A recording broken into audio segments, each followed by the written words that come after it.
So I have my little Travelway digital travel clock here, and I love their products. I got this one. It's a little different because now it has the on and off switch on the back, which I find really convenient right here.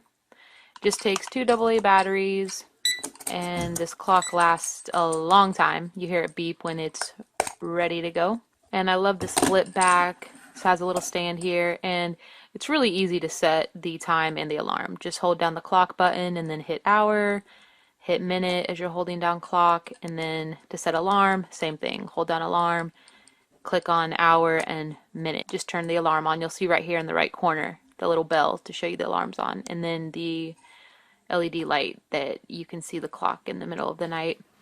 So I'm going to show you the alarm going off here in a minute, and you'll hear it sound, and then you just click the alarm on and off to turn it off, and the LED light just comes on for a few seconds and then turns off on its own. And then on the back button, you can turn it off if you're like traveling and don't want it to come on during travel.